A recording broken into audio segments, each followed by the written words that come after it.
லூக்கா 5:5.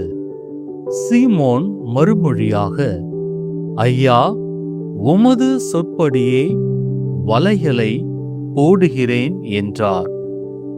சீமோன் இயேசுவின் வார்த்தையை நம்பி செயல்பட்டது போல் நாமும் 1.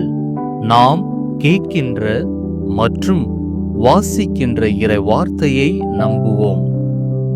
2. நம்பிய இறை வார்த்தைகளை செயல்படுத்துவோம். 3.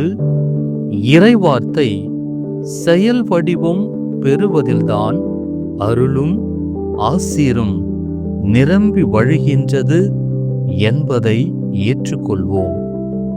அன்றாடம் ஆண்டவரின் வார்த்தையை உண்போம். ஆன்மா அமைதி பெறட்டும்.